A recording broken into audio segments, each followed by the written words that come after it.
नमस्कार. टाइम्स डिजिटलमध्ये आपले स्वागत आहे. ठळक बातम्या. वैद्यकीय अधिकाऱ्यांच्या मनमानी कारभाराविरोधात मोर्चा. अवकाळी पाऊस व वादळी वाऱ्याचा काजिरडा गावाला तडाखा. बॅनरवर अजित पवार आणि सुनेत्रा पवार यांचा फोटो नसल्याप्रकरणी कार्यकर्त्यांनी व्यक्त केली दिलगिरी.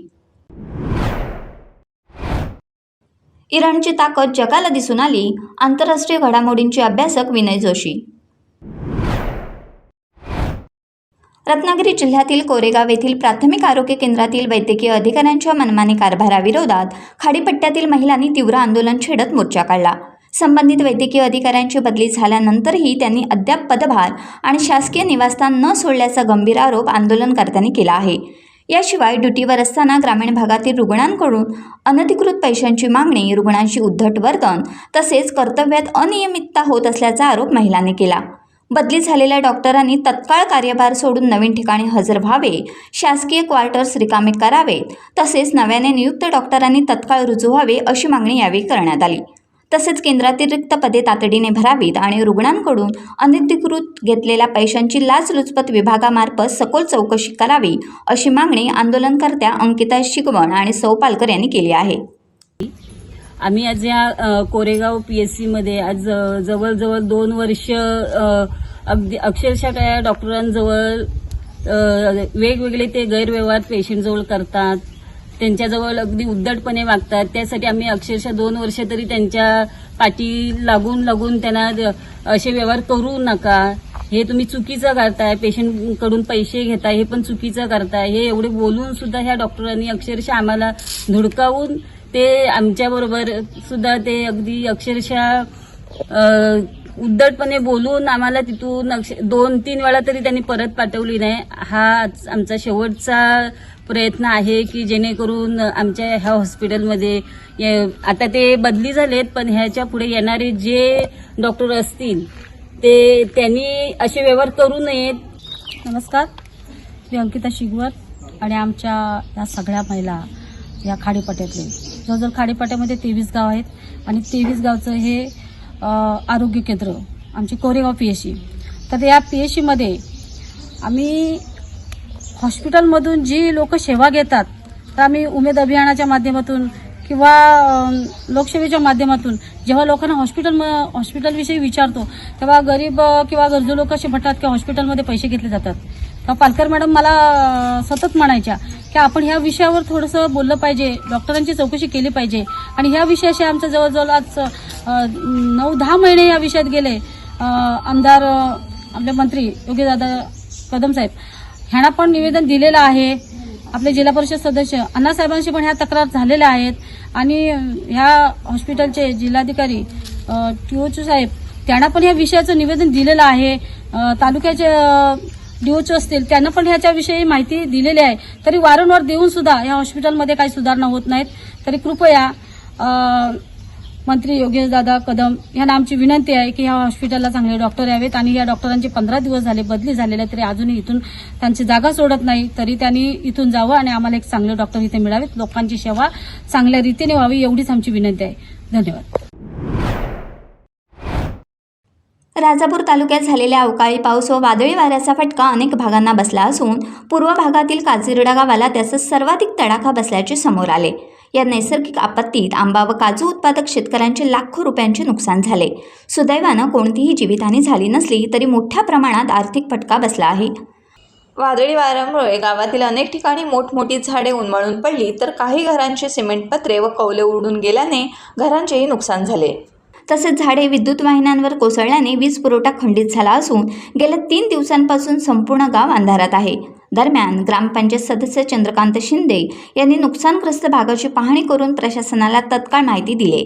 नुकसानग्रस्त शेतकऱ्यांचे तातडीने पंचनामे करून त्यांना भरीव आर्थिक मदत द्यावी अशी मागणी स्थानिकांकडून करण्यात आली. माणगाव तालुक्यातील जिल्हा परिषद व पंचायत समितीमध्ये नवनिर्वाचित विजयी झालेल्या राष्ट्रवादी काँग्रेस पक्षांच्या सदस्यांचा जाहीर सत्कार कार्यक्रम इंदापूर येथे आयोजित केला होता. या कार्यक्रमाला माणगाव तालुक्यातील जिल्हा परिषद व पंचायत समितीमध्ये विजयी झालेले सदस्य तसेच खासदार सुनील तटकरे उपस्थित होते. या कार्यक्रमाच्या बॅनरवर राष्ट्रवादीचे कैलासवासी नेते अजितदादा पवार तसेच राष्ट्रवादीच्या राष्ट्रीय अध्यक्षा महाराष्ट्राचे उपमुख्यमंत्री सुनेत्रा पवार यांचा फोटो नसल्याने हा वाद पसरला। खासदार सुनील तटकरे यांनी देखील इंदापूर विभागातील राष्ट्रवादीच्या कार्यकर्त्यांची कानउघडणी केली। ही चूक नकळत झाली असल्याने कार्यकर्त्यांनी पत्रकार परिषद घेऊन इंदापूर विभाग राष्ट्रवादी काँग्रेस पक्षाचे तालुकाध्यक्ष काका नवगणे यांनी पक्षश्रेष्ठींची जाहीर माफी मागितली। रायगड जिल्हा उपाध्यक्ष शेखर शेठ देशमुख यांनी देखील ही बॅनरची चूक आमच्याकडून झाली असून त्यांनी देखील दिलगिरी व्यक्त केली। 30 तारखेला जो आम्ही इंदापूरमध्ये एक सत्कार सोहळा घेतला होता, त्याच्यात ह्या विभागातून बऱ्याच वर्षानंतर जिल्हा परिषदेची सीट आणि पंचायत समितीची सीट ही निवडून आली होती।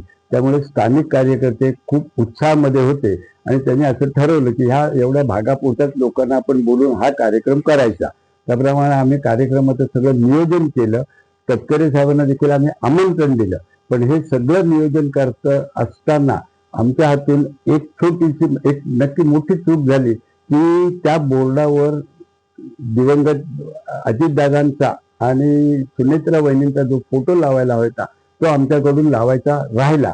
जेव्हा कार्यक्रमाला साहेब आले आणि ही चूक त्यांनी आम्हाला दाखवून दिली, आमच्याही लक्षात आलं, पण कार्यक्रम सुरू असल्यामुळे ते काढणं आम्हाला शक्य नव्हतं। त्यामुळे ह्या कार्यक्रमात जी त्या बॅनरवरनं जी आमची चूक झाली ती आमची खालच्या कार्यकर्त्यांची चूक आहे। ती आम्ही अगदी खुल्या मनाने मानतो। त्याच्याबद्दल आम्ही तटकरे साहेबांची, सुनेत्रा काकींची सुद्धा आम्ही जाहीर माफी मागायला तयार आहोत। त्या 27 तारखेला इंदापूरमध्ये जो स्थानिक कार्यक्रम झाला, जिल्हा परिषद सदस्य आणि पंचायत समिती सदस्यांचा सत्कार समारंभ, या सत्कार समारंभासाठी माननीय खासदार तटकरे साहेब उपस्थित राहिले आणि तटकरे साहेब आल्यानंतर तटकरे स्टेजवर आले आणि मग त्यांच्या लक्षात आलं की ते मागे बघितल्यानंतर त्यांनी आम्हाला विचारलं ते काय चालले मागचा बॅनरचं, तर तो बॅनरचा चुकीचा बॅनर होता।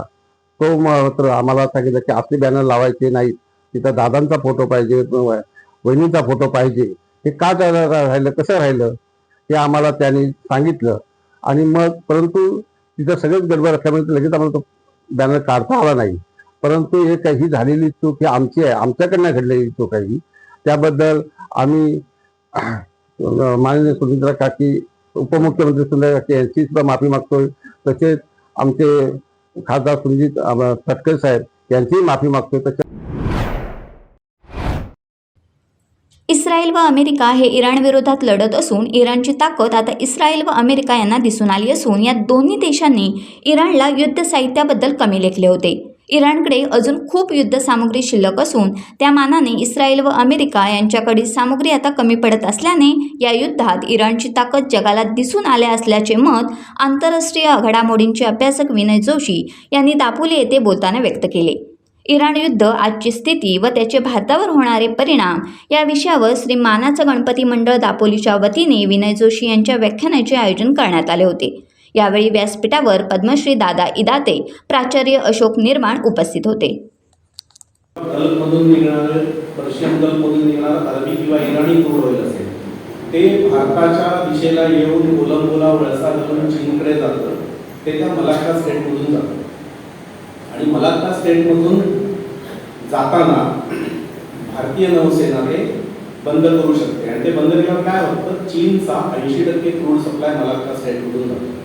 त्यामुळे आता होर्मुझ बंद झाल्यावर आपली जी स्थिती झाली ती भारताने मलाक्का बंद केल्यानंतर आपली होऊ नये म्हणून चीननी त्याच्यावर पूर्ण डिपेंडन्सी नको मलाक्का स्टेटच्या चोक पॉईंटवर, म्हणून गेल्या 15 वर्षापासून चायना पाकिस्तान इकॉनॉमिक कॉरिडॉर सुरू केला आणि पर्शियन गल्फमधून किंवा रशियामधून आलेलं तेल एक वादळाला उतरवायचं बलुचिस्तानच्या, तिथून पाईपलाईननी ते सिंकियांग प्रोव्हिन्समधून, पाक ऑक्युपाईड काश्मीरमधून सिंकियांग प्रोव्हिन्समधून चीनमध्ये घेऊन जायचं, म्हणजे भारताच्या हातात एक मोठी बार्गेनिंग चीप बंद होते। या हिशोबाने चीननी ग्वादर पण ताब्यात घेतलं आणि ते डेव्हलप केलं। याच्या मागची पार्श्वभूमी अशी, जेव्हा 99ला कारगिल युद्ध सुरू झालं आणि चीननी डिप्लोमॅटिक आणि मिलिटरी प्रेशर करता वाढवायला सुरुवात केली, तेव्हा भारतीय नौसेनेने आपला एक स्ट्राईक ग्रुप आणि एक एअरक्राफ्ट कॅरियर ही मलाक्काच्या तोंडावर डिप्लॉय केली।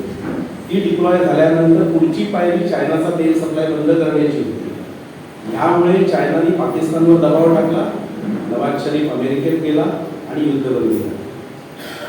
ह्याला पर्याय म्हणून त्यांनी ग्वादर सुरू केलं. आता ग्वादर सुरू झालं तर चायनाचा एक चोक पॉईंट आपल्या हातातून जातो, म्हणून भारताने ओमानमध्ये दुगम पोर्ट घेतलं. त्या पोर्टमध्ये 2 स्ट्राईक ग्रुप राहतात, 2 टास्क फोर्स राहतात इंडियन नेव्हीचे. गरज पडली, भारत पाकिस्तान हॉस्टिलिटी आली आणि संघर्ष वाढला तर तिथून तो स्ट्राईक ग्रुप बलुचिस्तानमधलं पासनी बंदर आणि बलुचिस्तानमधलं ग्वादर पोर्टचा नेव्हल टाइम्स डिजिटलला लाईक करा, शेअर करा, सबस्क्राईब करा आणि बेल आयकॉन दाबायला विसरू नका. Times digital.